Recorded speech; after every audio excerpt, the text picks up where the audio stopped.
Just 4 weeks ago, the Dallas Cowboys were given a 9% chance to win the NFC East.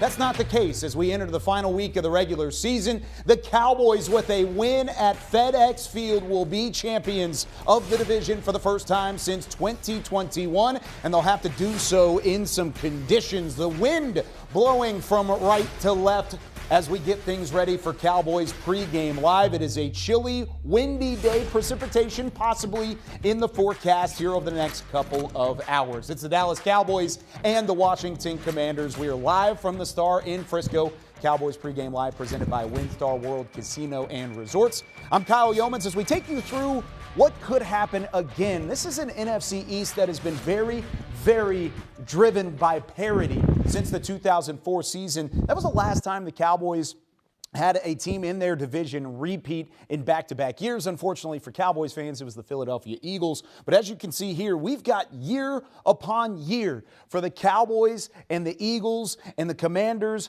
and the Giants to not only win the division and just trade it off back and forth. You haven't had a repeat winner at the same time. Even from 2014 to 2018, the Cowboys won 3 divisions in 5 years. That was really their best chance to repeat as champions. And then they haven't won one since 2021.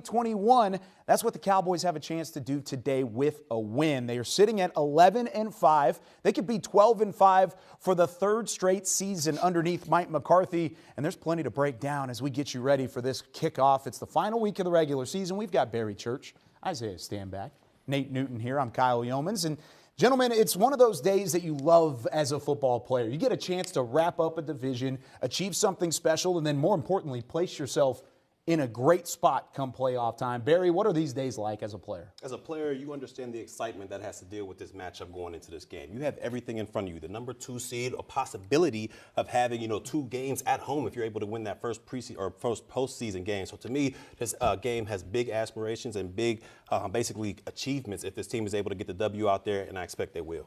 It's all about controlling your destiny, BC. We've all been there, okay? And that's the best position to be in. These guys not only had the opportunity, like you mentioned, to win the NFC East, which is your number 1 goal when you come into training camp, win your division. But once you do that, then you're guaranteed the home game. Dallas Cowboys are 8-0 at the crib this year, okay? 3-5 on the road. So it's very important that these guys have that first game at home. And as Barry mentioned, if you can take care of that first game, then you get on to that next one, and that's back-to-back. Now you're halfway there. This is my 3rd year, I think, the same as the Cowboys here. First year on the road, 2nd year a home game, then on the road. Then the 3rd year you have a shot at having 2 games at home. I'm kind of confused, but stay with me. We have a chance to have 2 games at home. I'm confused. We have a chance of having 2 games at home. There's nothing players confusing about cannot that, right? get excited about having 2 games at home. Yes, sir. Come on, man. Yes, sir. Laser focus. The thing is, you only need 3 games from the Dallas Cowboys position, okay? If you're not the 1 seed, you only need 3 games. If you are the 1 seed, you need 2 games. 3 games and you're where you want to be. So those home field games are absolutely important. Well, when you talk about divisional round woes, this is a team that has not had success in the divisional round since 1996. I mean, it's been a long time since they've had that same sort of success. So then you've got a chance to not only be healthy, but at home going into a divisional round and going into a conference championship game. That's one way to do it. And they've been fantastic at home throughout the season. Here you look at Dak Prescott's numbers. You look at the points per game numbers allowed. Back and forth, there has been a split between playing at AT&T Stadium and playing on the road. Now, partially why there is so much of a split is because the Cowboys have been that successful at home and they've played some really good competition away from home.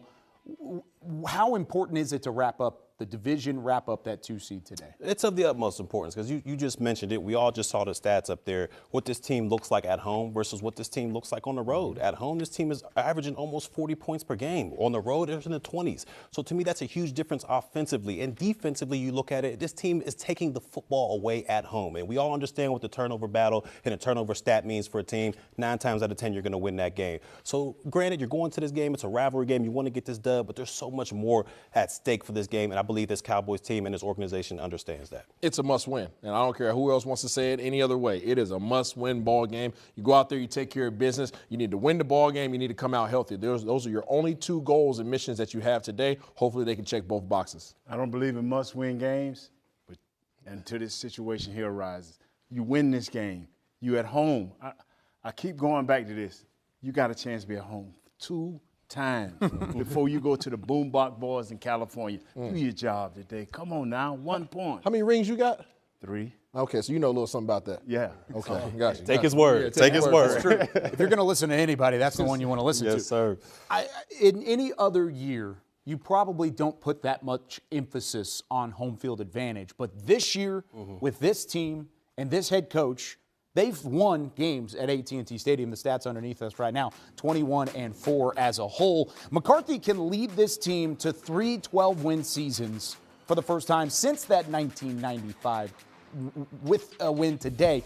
So with all of that being said, I mean, how much credit does he deserve for the way this team is played? I think he deserves a lot of the credit, and it just goes to show how great of a job he's doing as a coach for this organization and how these players believe in the system that he has out there, because it's not easy being the head coach for the Dallas Cowboys. Every move you make, every play you call is under a microscope. And when you look at what he's been able to do with this organization, turning the culture around, this to me, he deserves at least 90% of the credit. I understand the players are going to get what they get.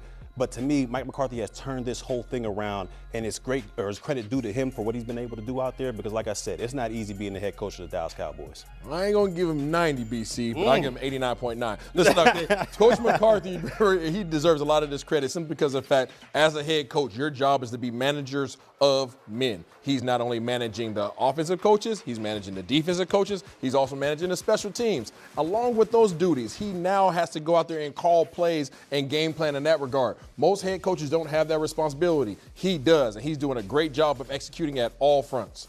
You know what I admire so much? Remember 3 games in, CeeDee Lamb was a little upset. The offense was a little out of whack. He stayed poised. He stayed himself. And we watched him during the week, us guys, you know, as he does his shows, how poised he is. But he believes in his process, and his process has led us right here. So you'll have a chance to have 2 wins at home. And luckily for his process, he has some talent to work with as well. The Cowboys finished with 7 Pro Bowlers in the initial voting. Here's the list of what the Cowboys are sending to Las Vegas for the Pro Bowl games. You've got Dak, Zach Martin, CeeDee Lamb. Then on the defensive side, Micah Parsons and Daron Bland, 2 no-doubters. And then how about, speaking of no-doubters, Brian Anger and Brandon Aubrey, the specialists getting in there. And they had T-shirts getting on the plane yesterday. It said Banger and Butter as really their T-shirts. And that's exactly what that duo has been throughout the year. I mean, how impressive is it to have these Pro Bowlers named, and then were there a couple snubs with no Tyler Smith and no DeMarcus Lawrence? Yeah, well, first and foremost, congrats to all those guys that were voted into the Pro Bowl, much deserved. But like you said, Kyle, I do think DeMarcus Lawrence deserved a shot at getting into the Pro Bowl or getting voted into the Pro Bowl. But when you look at it overall, 7 players invited into this Pro Bowl situation, it just goes to show you the overall talent and depth that's on this Dallas Cowboys football team. And hopefully we get to see more of that as the postseason comes. Yeah, you're talking about the depth, BC. I mean, one thing you think about when you think about this team is the defense, right? And how dominant these guys are, how much pressure they apply on opposing teams. But there's only 2 Pro Bowlers on defense. That's crazy. 2 Pro Bowlers on this defense that's as dominant as they are. That lets you know in terms of, as you mentioned, in depth. And not only the depth of this team and how many guys are actually going out there and making plays, but also the coaching that these guys have on this staff. They are doing an amazing job of putting these guys in position, and you're asking guys who don't necessarily have all the stats in the world to show up and make plays. You know, you play a third of the game, I play a third, Big Nate plays a third. We all go out there and get the W. It doesn't matter about our notoriety. You know what? I dog these guys out all year.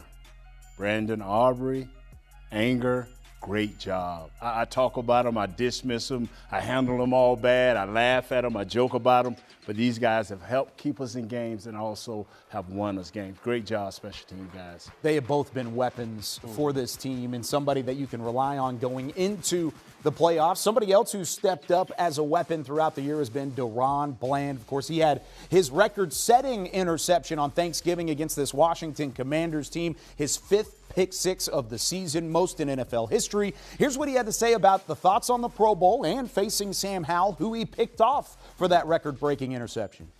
It felt good just to be recognized with other great guys on this team, just be recognized in general, just as a guy, just be in his position in the league. So it's been good. I know for you it's big to be a testimony for kids back home, and how important is it to be able to for them to look at you and see, you know, you go from your upbringing to being a late round pick to being a Pro Bowler and a record setter in the NFL? It means everything, it just shows like the kids back home, like no matter what we go through, we still could have that mindset just so you can make it, so, and do what you think you can do. So you set the record for pick sixes against Washington the first time you played him.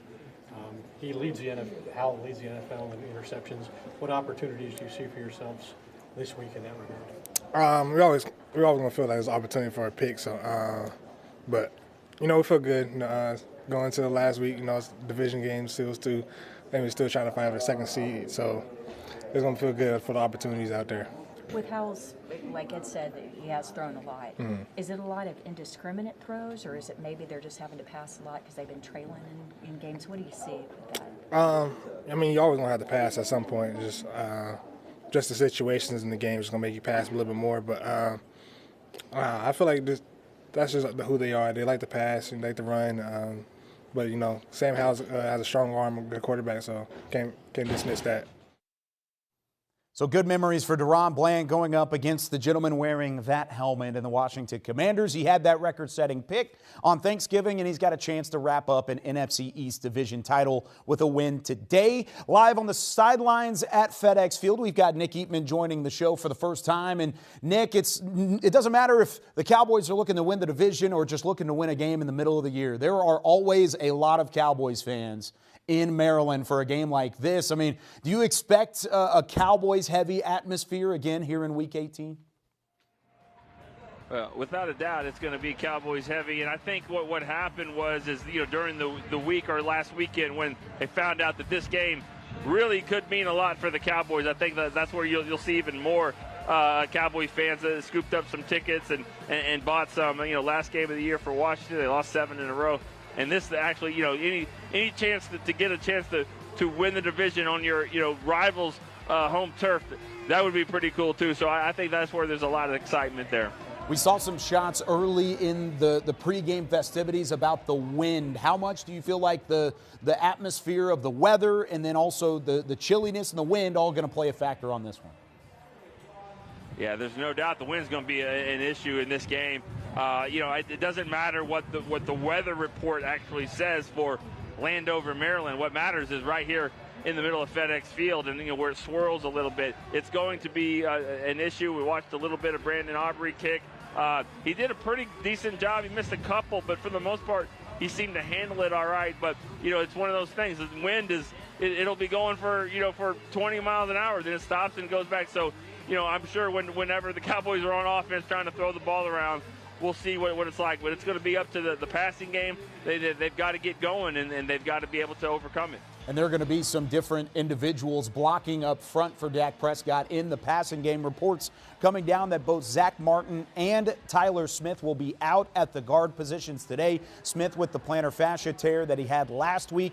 He's out today. Zach Martin with an illness. Who do you expect the starting 5 to be up front for the Cowboys, and how big of an impact is missing those two guys going to play? Yeah. Huge impact for sure. You're talking about a Pro Bowler there, and Zach Martin, not just a Pro Bowler, but I think 9-time Pro Bowler, and he's the he was the solid core there in the middle. Obviously with Tyler Smith out as well. There's still the players haven't come out just yet, and so there's a little bit of confusion on who is going to be the starters. It sounds like it's going to be Brock Hoffman at right guard, Tyler Bass at left guard. TJ Bass. There's so many Tylers.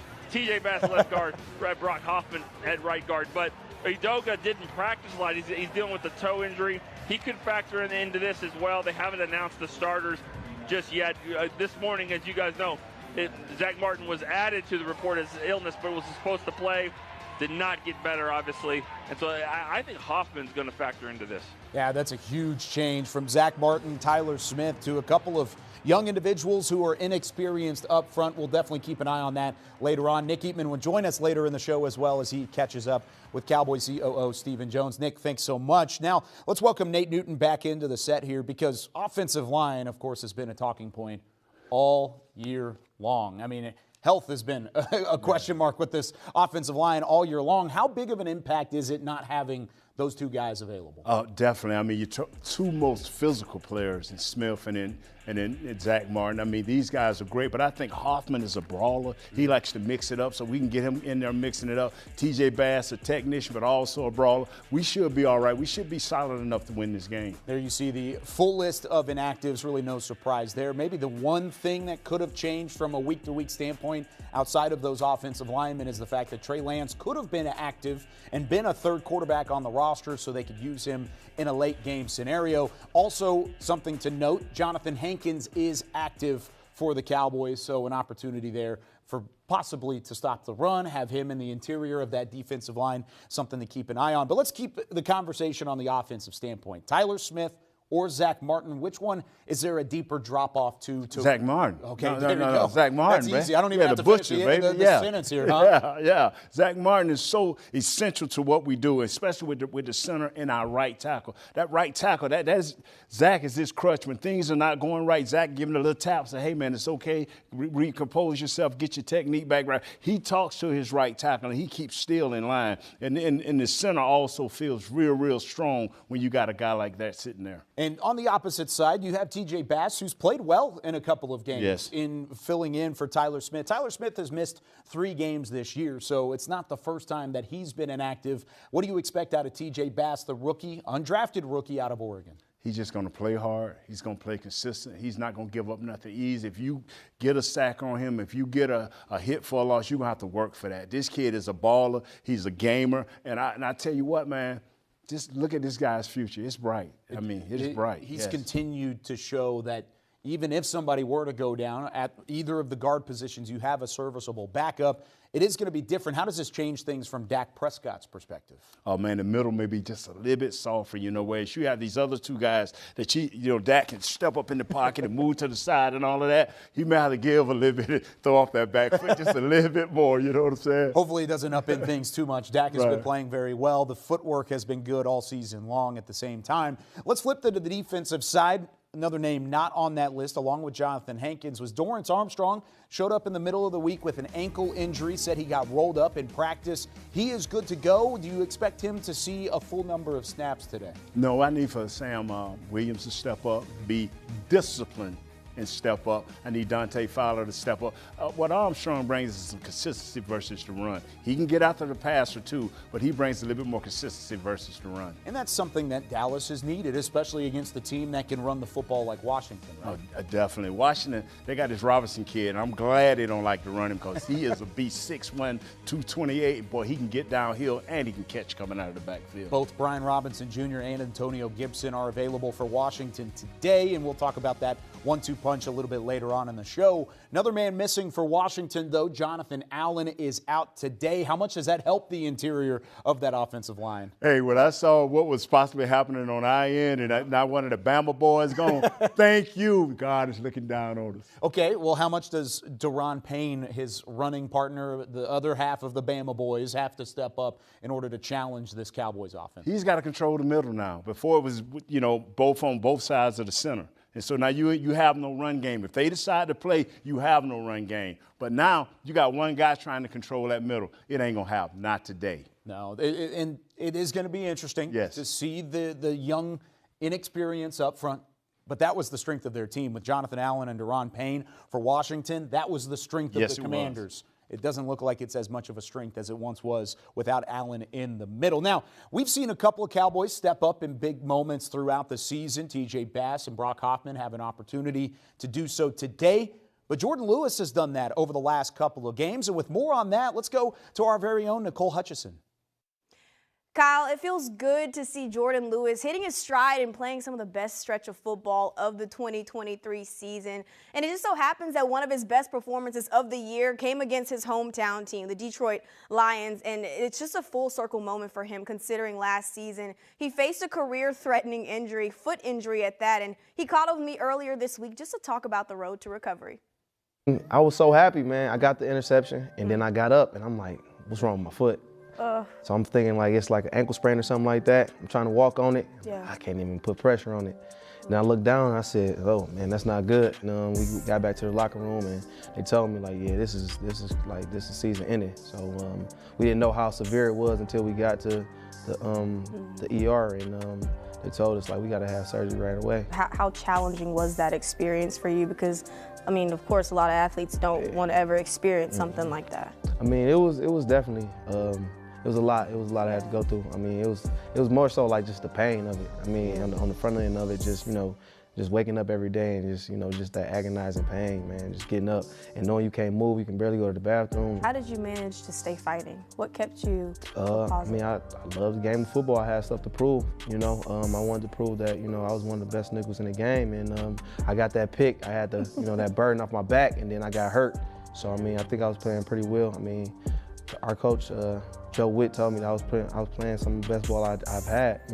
I didn't have it stat-wise, but I was doing really good. Speaking of Joe Witt, you had Al Harris and DQ come to your front door. Yeah, Cannon Matthews, everybody came. You had the whole crew. The whole crew came. Yeah. What did that mean, and how important was that for your recovery? I mean, it meant a lot because I mean that means I was still a part of of the secondary, a part of the defense, and they were thinking about me, along the way. That's dope. That's dope. And Britt Brown, I read where he had kind of mentioned. Let me read this exactly word for word. Probably a lot of guys who wouldn't come back from that experience, but I knew Jourdan Lewis would. Yeah, he gonna make me cry. That's my guy. That's my guy for sure. I mean, Britt been my guy since I got, since I've been drafted. So I mean, I had a hamstring tear, so in my rookie year, and then I was with him all the training camp. So, I mean, we built a rapport there, and ever since then, he's been real tight, and he really saw like the fighter that I was. Where does that fight and that chip on your shoulder come from? I mean, I was always the small guy. I was always the smaller guy, the overlooked guy, and I always had to work hard to, be in the position to be considered, one of the best. Being not that typical prototype of a corner, how did you manage that adversity? Because it kind of negated some of your playing time. Just remember who I was, just remember what I did to get at that position, and just go out there and work, honestly, work my tail off, and know that I was talented enough to be in this league. How much has facing all of that adversity helped shape who J. Lou is today as a player? I mean, not even just a player, as a person. Honestly, it definitely helps to go through things like that, and especially when you can go through it and you can thrive through it. So like a lot of times people just just go through the motions and just let things happen. It's just that's a character thing to me. Whereas I'm not gonna let that define me. Jourdan Lewis has stepped up in a big way over the last 2 weeks. You talk about 2 weeks ago against Tyreek Hill and the Miami Dolphins, last week against Amon-Ra St. Brown and the Detroit Lions. It's a different look this week with this trio from Washington: Terry McLaurin, Jahan Dotson, Curtis Samuel. Still some weapons for Sam Howell in this Washington offense to throw the football around with, as we've got Isaiah Stanback, Barry Church here. Jourdan Lewis will have one of those matchups again. It's not going to be easy. Isaiah, I'll start with you on this one, but where is this Washington team weapon-wise compared to some of the other teams Dallas has faced in the past? I would say they're in the upper echelon in my regard, for my opinion, I guess. The receivers, okay, these guys are all the same style of receiver. They're all very quick. They're all very capable, and with the guidance, obviously, of Eric Bieniemy, they can be a threat. The only reason why they haven't been more of a threat this season is because of the fact the offensive line has been getting Howell hit inside the back of the head. Howell, obviously, with the 61 sacks this year, he hasn't had time to put his foot on the ground and be able to get the ball out. These guys like to push the ball down the field. Eric Bieniemy likes to push the ball down the field. So concept-wise, their offense is very nice. They just can't get the ball out. So obviously, if they don't have the time to distribute the ball, then those receivers, you'll see that stat line. That's why McLaurin has almost as good a stats as the other two. But I think they evenly distributed in terms of the touchdowns. What does that do from a defensive back mindset, knowing that pressure will be there up front? Do you play maybe a little bit more on your toes, knowing that there's going to be an opportunity here and there? Yeah, when you're looking at the defense, and I play behind one of the best defensive lines in the history of the NFL when we had in Jacksonville with Calais Campbell and those guys. And when you know Saxonville, exactly. When you know you can get after the quarterback and rush his decision by only rushing 4 defensive linemen, I mean, it makes your job so much easier because you know those routes don't have a lot of time to develop. You know you don't got to worry about, a big-time post coming at you or a big-time dig coming right in front of you because you know the quarterback doesn't have time to sit back there and do the 5-step drop and read everything like that. So you know the ball's got to come out quick. So to me, when I was playing with those type of defenses, I'm sitting flat-footed, and I'm letting you know if whatever break you make, I'm jumping it. And that's how a lot of these teams get a lot of interceptions, and that's how the Cowboys are eating in the secondary as well. Does that help you whenever there are weapons like McLaurin and Samuel on the opposite side? Of course, because you don't want to give guys like that with that athletic ability more time than they need. All right, if they have, 2.5 seconds out there, that's great. But if they have anything longer than that, it's hard to cover a receiver in the National Football League for 2 seconds. If he got 4 seconds out there, he's willing to go get touchdowns. So to me, having that defensive line rushing these quarterbacks and making it a lot easier for the secondary for the Dallas Cowboys. And Sam Howell has been nothing but under pressure. Coming down. 28th in the league in terms of pressure allowed this season is the Washington offensive line. 40% of the time, Sam Howell has been pressured this campaign, and that's led to a number of interceptions. They have put up good yardage, 3,800 yards really for Sam Howell this season has been phenomenal. Even the completion percentage isn't the worst in the league. He's just had all sorts of traffic to sort through, Isaiah. How tough is that for a quarterback? Yeah, it's almost impossible. I mean, you see it right there. I mean, he has 20 touchdowns and 19 interceptions. We saw what happened last year when Dak was under pressure, and he had 15 interceptions. So you can imagine what he's under right now in terms of the duress. When you're a quarterback and you have the weapons and you have a great offensive coordinator, you have a solid running back, but you can't establish a run. You can't throw the ball because you don't have the time. That's something that's an impossible mission, and that you could best believe that's going to be what they try to address this offseason. Yeah, when you talk about Sam Howell, I think this guy's a talented quarterback. I think he can get the job done on most teams that have a protection for him. But in 2023, I just feel like he got beat up. I mean, when you look at it, 61 sacks out there, that's a lot of sacks. And to me, that had a lot to do with his league-leading 19 interceptions out there. So when you talk about this matchup with Sam Howell versus the Dallas defense, I expect this defense to dominate them once again, and I expect them to talk Sam Howell into not one, but multiple turnovers today. Well, let's talk about that a little bit because this Dallas Cowboys team just so happens to rank first in the NFL in pressure rate from their front seven, and then, of course, ranking first in pressures this season,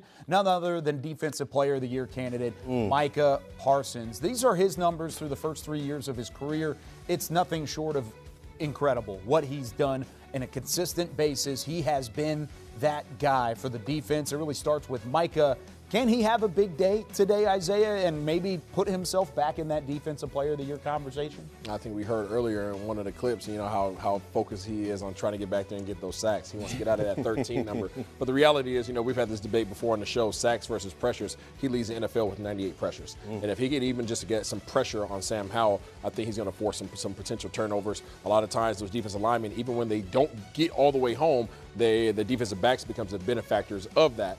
So you win holistically as a team. So whether Micah gets in that sack category or not, I think that this defense has a huge impact on him. Yeah, I expect Micah to once again continue his dominance over Washington. I mean, when you look at it, I've been in those type of locker rooms where the season hasn't gone to where you want it to go, and there's no postseason to get ready for. So I think that when you look at these players, a lot of them probably mailed it in. And as an organization, you understand that they're going to start playing those young guys to get them reps to go into the next year. So when you look at this matchup, I expect Micah Parsons to go out there and dominate this offensive line once again. And, when you look at it defensively, you might as well throw in a couple takeaways as well. Why not? That is something to keep an eye on because Micah Parsons and company, he has a chance to put together his candidacy today. He has that one final chance, that one final stamp of approval to the rest of the league to say, I am capable of being Player of the Year, and I should be Defensive Player of the Year. So, Barry, I want you to come on camera here. Okay. I want you to take this one shot. I want you to give me your reasoning why Micah Parsons should be Defensive Player of the Year. Kyle, I want to look into this right here. I'm looking straight into the camera, and I want to say things to get Micah Parsons to be able to be Defensive Player of the Year, but I just don't think it's going to happen. What? No, you're trying to plead your case here. Well, the case is gone. All right, I'm telling you right now. There's man. just too much going on when you talk about rushing from the other side of the football, like a TJ Watt, like a Myles Garrett. To me, there's just too much to overcome. Can you have all those pressures? Of course, but when we come down to it, we all understand what it is. It's sacks when you come into this game, and you're 6 sacks behind the guy.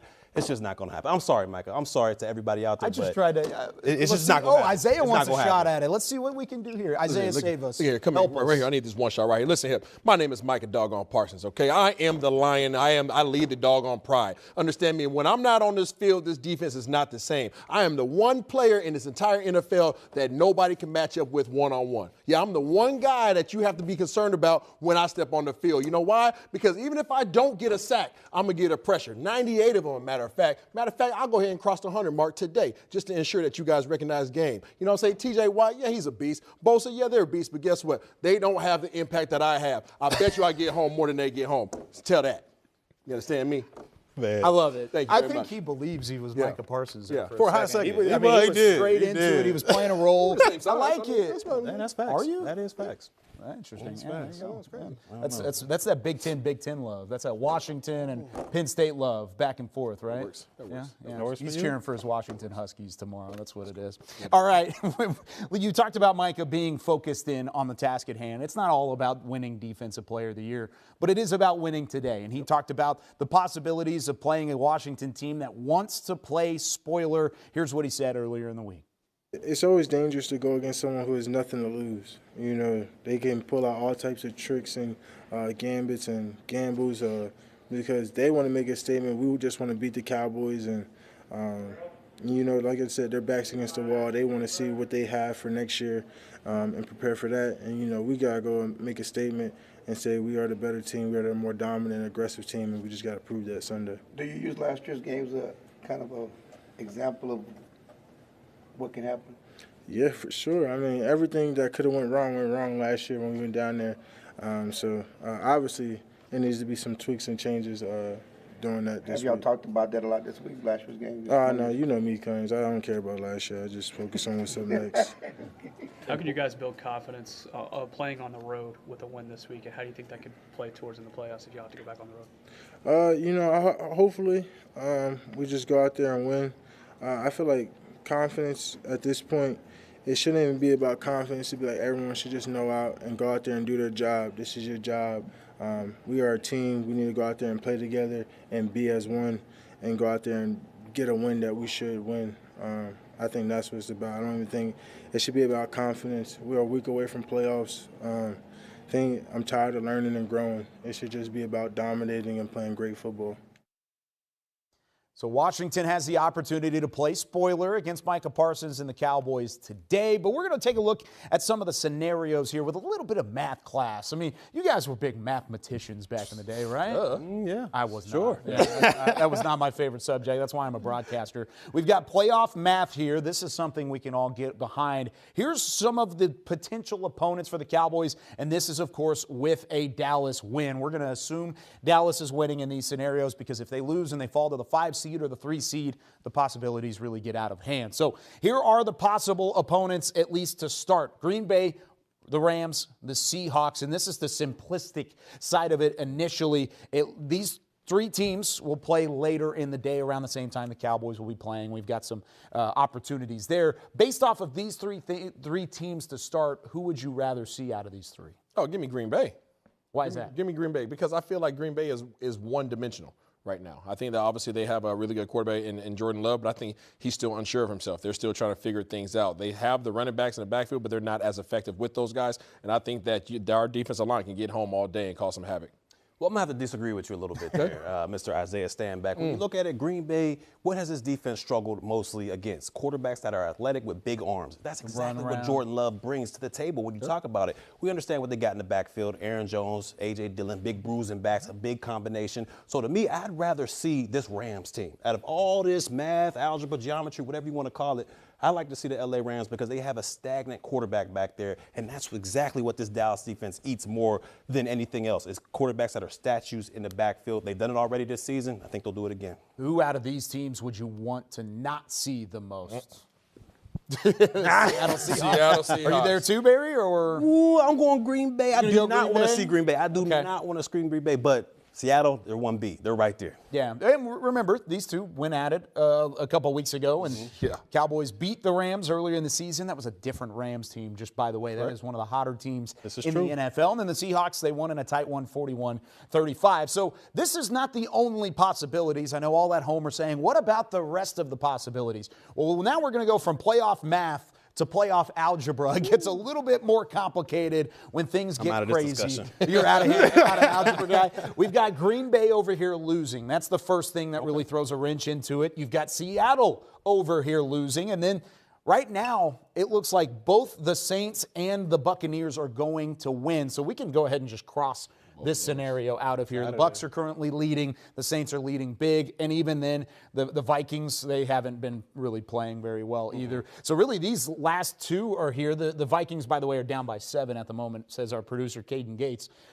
With the Saints possibly winning here, you can cross out the bottom 2 scenarios. So this one could still come to fruition, though. The Cowboys and the Saints, what do you think about that possible? I love that matchup. I love that matchup. I don't think that there's anything that New Orleans does as a threat to Dallas. Nothing. Offensively, nothing. Defensively, nothing. I think they play hard. Kamara? Nothing. No. I think if you're at the Superdome, then it might propose a problem just because of the environment. But if you're at the crib and you're playing against the Saints, I'm taking that all day long. Yeah, I'm 100% with you on that. Whatever, type of math we got to do to get the Saints in there, I'm all about that. Defensively, they may produce a little bit of a problem, but offensively, they don't have anything for the Dallas Cowboys defensively. Yeah. When you look at Derek Carr, the turnovers he's had out there, I just don't see it. Give me the math that puts the Saints here at AT&T Stadium. Well, you've got 2 of the steps. It looks like out of the way early. Both of these games have to come to a conclusion first, and then you've got 2 other pieces that would have to fall into place a little bit later on. So we've got some algebra, we've got some math. Either way, it's very simple for the Dallas Cowboys. Win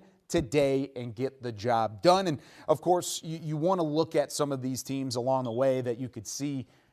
Do you feel like the Cowboys have an advantage over everyone the Cowboys would see in the wild card round? I mean, the only team that I feel like will give Dallas some real problems is just Seattle. And that's just because that I feel like Seattle can actually slow down what Dallas does offensively. And that's the reason why I think it's a problem. They have a 3-headed monster at receiver. They have 2 good running backs. And then when you flip on the script on defense, they have more defensive Pro Bowlers than Dallas has defensive Pro Bowlers. And we know how good Dallas's defense is. So when you talk about being able to match up against CD and B. Cooks, and they have the guys to personnel-wise to do it, it just comes down to scheme. Yeah, earlier on I was saying, Green Bay. But my boy Isaiah, man, you kind of swayed me a little bit out there. When you talk about what Seattle brings to the table as far as 2 corners on the outside that can match up with Cooks and can match up with CeeDee Lamb on the outside, that's what Seattle presents. And we saw what they were able to do in AT&T Stadium. So to me, I'm going to lean a little bit towards Seattle and say, hey, that might be the team that we don't want to see first round. Listen, guys, if they win today, if the Cowboys win today, and they're the 2 seed and they're playing at home, give me Dallas against anybody. Against the field. Give me Dallas against the field. 8-0 at the crib. Confidence. 8-0 at home. Okay. I get the challenges in the playoffs. They're all good teams. Dallas is going to be the better team in week 1. I'm with you on that. It'll be fun, though. It'll be fun either way to get it done. And part of the reason why they've been so dominant is Dak Prescott throughout the year, taking care of the football. He talked about really some of the changes he made in his game this offseason that has allowed him to be successful. Let's take a look. No, not really. At that time last year, I knew this is who I am. Just as I talked about then, some things were tough. Balls weren't going exactly the way I wanted to. Some crazy bounces here and there, and some tight throws that weren't working in my favor. Then your occasional bad interception, which has still happened this year. So I think it's just really, for me, it's just about staying true to myself, keep working, and not allowing other people's opinions, critics, really affect my game or the way that I approach this. If you finish as the league leader in passing touchdowns all by yourself, you'd be the first Cowboys quarterback to do that. What would that mean for you? It's numbers. I think I've had a year where I've had more touchdowns than this as it is, and did I lead the league then? I don't think so, and I'm not sure. So it's numbers, it's stats. It's part of. That's why I don't get caught up in that stuff. A lot of great quarterbacks that were injured this year, unfortunately. yeah, I just work to be my best each and every day and make sure the guys around me are. And numbers are numbers. I don't get caught up in them. There's a look at the current NFL leader in passing touchdowns. He could be the first Cowboy to ever lead that category outright if he does end up as, of course, the leader at the end of the day. He has 32 touchdown passes. Next up on the list is Brock Purdy with 31. Here are some of the other numbers throughout the 2023 season that have helped set Dak Prescott apart. Completion percentage, yardage, that touchdown to interception ratio, second in the NFL. And then, of course, that passer rating also second in the NFL. What has been the difference for Dak Prescott this year, Barry, when you look at how he really struggled at times last year to hold on to the football, and he has not at all this year? Yeah, I think it comes down to two things. I think, one, the offensive system that Mike McCarthy put in there, the Texas Coast, West Coast, whatever you want to call it, definitely helped him out. But also, when you talk about Dak Prescott, it's his decision-making. I mean, him going out there, going from 15 interceptions to 8 interceptions, and just being great with the ball as far as ball placement is out there for his receivers, giving them an opportunity to get yak out there, I think is a huge beneficial to what he's been able to do this year as a quarterback. I think there's probably three things. I think it comes down to the system and the footwork, right? Both of those things working in conjunction with each other. I think it's his decision making, and I think the third thing is he's being decisive when he wants to get the ball to somebody. When he actually determines that he's going to release the ball and get it out, this dude is making a clear decision. He's not double pumping like he did last year. He's not second guessing himself. He's not confused. He knows where he's going with the ball, and he's getting the ball in the hands of his playmakers, and they're going out there and doing just that, making plays. And all those things these two guys said is so true, and confidence is what's doing it. He's seeing that he's being successful. Now he believes that it's with the choices that he makes as receivers when he's trying to deliver the ball, he can be confident in his throws, and that gives him timing. And so now we got a perfect Dak. Now, Nate, the stats might not show it as Dak Prescott's best season, depending on how, of course, today goes. He could throw for 1,000 yards today. But whenever you look at how this season has gone in its totality, is this his best season as a pro? It's his best season because, number one, he has a chance to lead his team back here to Dallas for 2 playoff games. Number two, this is the third year in a row that he's going to be 12-5. You know what? This is his best year because 32 touchdowns, 8 interceptions. If he can walk out of there with just that, yeah, winning is the whole key for a quarterback, not so much the stats, winning consistently. Yeah, definitely. The W has to come with it, right? You can't judge a quarterback unless you actually factor in the win column. But you take what he had to overcome last year. Those 15 interceptions, he obviously cut those all the way back to 8. Hopefully it stays at 8 after today's game. But that is a huge turnaround. And then you just talked about it, Nate, putting your team in the best position to go out there and win a 4-game stretch in the playoffs. That is what he has done. Now he just has to take it and transition it all the way into the playoffs. Yeah, I believe this is his best season that he's had with the Dallas Cowboys. I look back to his rookie season, when we were 13-3 out there, but he didn't have to do as much. He had, Zeke in the backfield being able to be all-world running back, and all he had to do was play action pass. This year, I think he's had to do a little bit more. He's had to be basically the shoulders of this offense out there with no running game to look at. So to me, he had to do more, and he was more productive. And to me, overall, this is his best season that he's had a star on his helmet. Plus, in 2016, he had Barry Church leading the defense. That's a fact. I mean, there was a defense that he could rely on all the way through.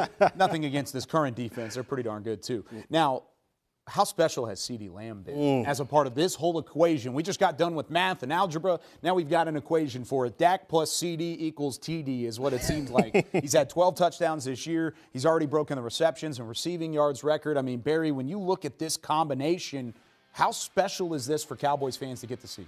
I mean, it's unbelievable. I've been around a lot of great receivers in my time. Some of them have worn the 88 jersey as well. But when you look at what CeeDee Lamb brings to the table, not only is he unbelievably athletic and he can make all the one-handed grabs and all that stuff, but his football IQ is outstanding. What he's been able to do with this quarterback and Dak Prescott kind of be that security blanket that we see most tight ends being able to do. But for him to be able to understand how defenses are going to try to attack him, how they're going to try to double team him, triple team him, and he's still able to go out there and put up the yards he's able to do, he's become that man out there, and to me, the number one playmaker on this Cowboys team.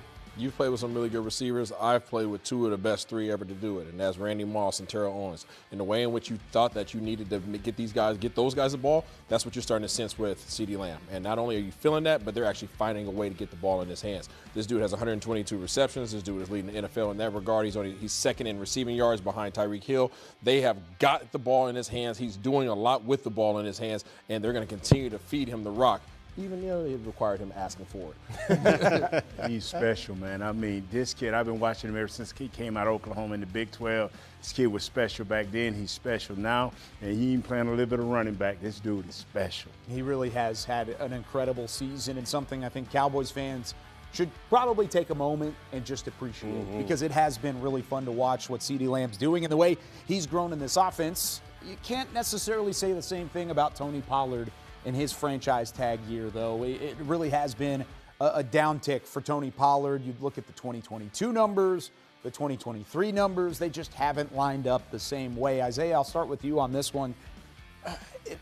What is the blame? What is the blame for Tony Pollard and really the downtick in his yardage this year? Yeah, we hit on it earlier in the weekend special edition in a little film room segment where we touched on, is it just Tony Pollard, or is it the offensive line, is it the system? I think it's a combination of all three. I honestly, truly, genuinely don't believe that there's anything wrong with Tony Pollard aside from the fact that he's not as confident this year that he was last year, and that's because the situations that they're putting him in. He's running in between the tackles more than he ran last year. That's not his comfort zone, but he's learned how to do it. He's blocking more this year than he did last year. He's a lot more effective than he was the year before, but he's still making it happen, right? So they're asking him to do so much more, and by doing that, I think they've taken away some of the abilities and some of the ass that they have placed on him in recent years. I felt when with the first 2 or 3 games when you was banging him up inside, that was not fair to him. Our offensive line has not been as good as it's been in the past years. Tony is an outside guy. He's a screen guy. He's a receiver. We have not used him effectively. Our offensive line has not played his best. Yeah, to me, the biggest difference from last year to this year is simply the explosive plays or the flashy plays that we were seeing from Tony Pollard last year. He doesn't have that tenderizer and Zeke to be able to, kind of get the defense worn down, and he comes in there and he has these explosive plays. But when you also look at it, you got to look at play calling a little bit as well. Last year he was getting those wheel routes up the sidelines. He was getting those reverses. He was getting those screen passes. And like Nate said, a lot of it this year is in between the tackles, and that's just not his style of running back. Nothing against him or, McCarthy in the play style, but that's just not the type of running back he is overall. So hopefully, when this postseason comes around, we get back to that explosive plays from Tony Pollard. But this year, it's been slightly disappointing. Barry's on the free TP bandwagon right now. He's trying to get him outside the tackles, get him to the numbers, let him run around a little bit, have some back and forth, and certainly it could play a factor in the playoffs. If he gets going, this team has a balance that they haven't had all year long. Now it begs the question, which one are you more concerned about? The run game for the Dallas offense or the run defense for the Dallas defense? That's a tough one, but I'm going to go with the run defense. Wow. For the Dallas Cowboys. Even with Jonathan Hankins back? Even with Hankins back, because when you look at it, the teams that they're going to have to go against to make this run happen in the playoffs, they're all physical teams. They're all downhill teams that with even Hankins in the lineup, teams have been able to go ahead and crease them a little bit. So I'm more worried about that than the fact that Tony Pollard hasn't been the Tony Pollard that we've seen from the past, because we still see this offense put up 40 points. We've still seen this offense put up a lot of points with Tony Pollard not being explosive as he was. But with this defense, when you can run on them, we've seen a slippery slope when that comes around as well. So I'm a little bit more concerned about the defense. Yeah, that slope is slippery, and Barry, we don't want anything to do with that. We want to make sure that this defense is shored up, okay? That's where we have to go. Offensive teams with the ability to run the ball are going to do that. They're going to milk the clock. They're going to keep Dak Prescott, CeeDee Lamb, everything we've been talking about, keep those guys off the field. And if you can shut down the run defensively, then all of a sudden you funnel teams in the game plans into what you do best, and that is making them pass and you utilizing your pass rush, and now your DBs can go out there and get turnovers. Fellas, run the rock. Tony, run the rock. Find a way, Coach McCarthy, to get this guy the ball so he can run the rock so we can control time possession. Like Isaiah said, if we control time possession, Parsons will eat. That's the thing, is it kind of coincides back and forth. The games where teams have been able to run the ball effectively and run downhill a significant amount, they haven't been able to run the football. Teams where they're playing ahead and you're able to kind of put teams out of their momentum and out of their game plan, that's whenever they start throwing the football, trying to get back in it, and your defense can get after it. So somewhat they play kind of a factor back and forth, and time of possession is a good indication of how that is going. Now, time of possession will be an interesting battle today because this is a Washington team that likes to run the football as well. We talked about some of their weapons on the outside. Here's one of their weapons in the backfield, Brian Robinson Jr. Nate, you talked about him early on. What have you seen from him this year that could play a factor today? Thank you, Eric Bieniemy. Okay. Because if you'd have handed this boy the ball 300 times, y'all record would have been different. This dude is a beast. He's 6'1", 228 pounds. He got 300 yards catching. Man, this dude could have easily had 1,000 yards. But thanks to you, Eric, we don't have to face it. Thank goodness. Thank you, Coach EB. Listen, these guys have a nice two-headed monster, and this isn't the first time the Dallas Cowboys defense has faced a nice two-headed monster. These guys obviously have Robinson, they have Gibson in the back, and we know what he's done to Dallas in the past. These guys are just being underutilized, and this is not the system that is in Washington Commanders for these type of running backs. It's nice to have them, but if you're not utilizing them, then you might as well not have them or their production, and yet they do not have their production right now. Hopefully, Dallas can shut them down today. Yeah, this is still a buckle your chin straps, big boy shoulder pads type of game you're going into. Because like you said about Brian Robinson, he's downhill with it. And even though these players in Washington don't have a lot of incentive to win the game, you want that draft choice up there. The coaching staff up there is probably going to get fired. And all the players up there understand that. But they're playing for the name on the back of their jersey. And if they have any respect for themselves, they're going to go out there and give their A game. And we all know Brian Robinson, he can be a train out there. So to me, this defense, bring your big boy pads, bring your chin strap, and get ready to roll. It's going to be physical. It definitely will be. Based off of holding the Dolphins and the Lions underneath their season average running the football these last 2 weeks, does the Dallas defense have a bit of momentum going into this game? I would say so. I would say they have a little bit of momentum going their way, especially after the performance they had against Detroit. When you talk about a dangerous duel like that, I don't think they've seen a dangerous duel like that the rest of this season unless they see them in the playoffs. So for me, they do have a little bit of momentum in that way, and hopefully we see it this afternoon against the Commanders. I don't think that they have momentum, but I do believe that they're encouraged because they got big boy Jonathan Hankins back. Yeah. Big 9-5's back in the middle, and I can't wait to see his impact on this team. The reality is, and BC can attest to this, the second level and third level defenders for the Dallas Cowboys, linebackers and safeties, have to come up and be physical. Right now, there's a lot of hesitation. These guys are not being deliberate. They're not being decisive. Once you see a hole, shoot the hole, live with the results. I got confidence. Miami, 91 yards. We slowed down Detroit. I got confidence, fellas. Mm-hmm. All we got, big Jonathan Hankins back, just holding up everything. I got confidence. We're going to hurt these guys today. Yes, sir. Yes, That's sir. The thing is you can continue building that confidence. You're going to have to face teams in the playoffs, no matter if you're at home or on the road, that can run the football. So building that momentum going into the playoffs will play a huge factor. Let's check in at FedEx Field where Nick Eatman now catches up with Cowboys COO Stephen Jones. Thank you so much, Kyle. And yes, we're here.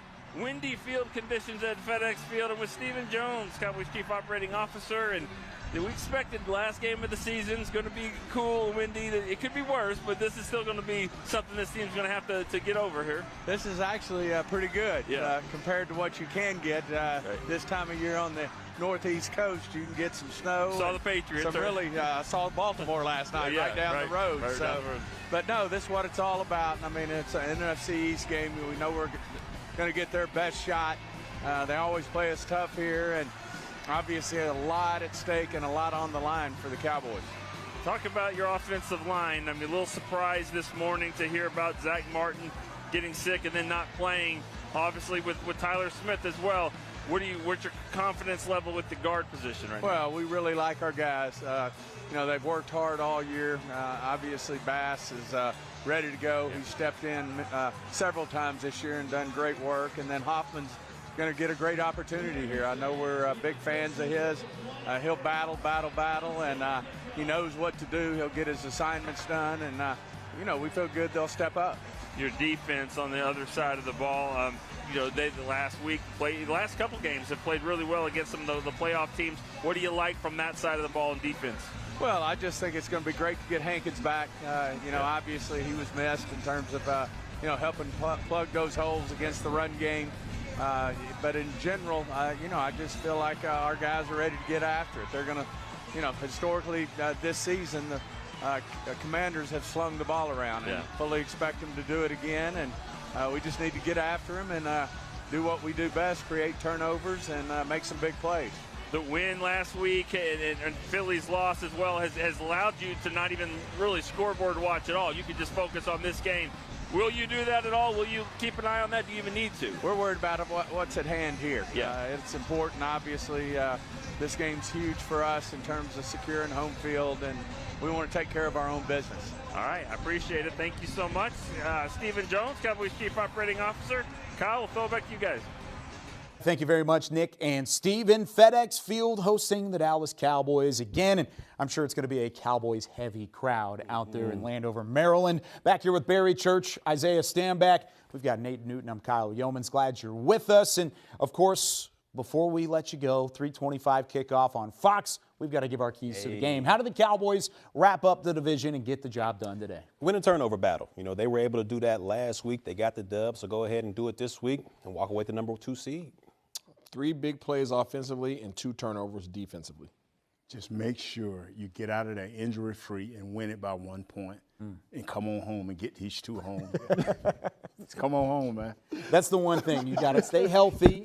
You want to come home. You want to have all those things work in your favor, but win the division. My thing, and it goes along with what Nate was just talking about. Wrap this thing up early. Don't allow Washington to get off to a hot start and get any sort of confidence and build and start playing for their coach, playing for their team. Like Barry said, playing for the name on the back of the jersey. Put them away early, then let the confetti fly. Hey, I love it. Yeah. In terms of winning the division. We'll have post-game coverage coming your way after the final whistle right here on DallasCowboys.com. We've got Cowboys Game Night. We've got Cowboys OT and the First Word presented by Dr. Pepper. Enjoy the game, everybody. Tune in to Fox. It's the Cowboys and Commanders, a chance to win the NFC East on the line. DeMarcus Lawrence and company getting the boys ready. We'll see you in the postgame.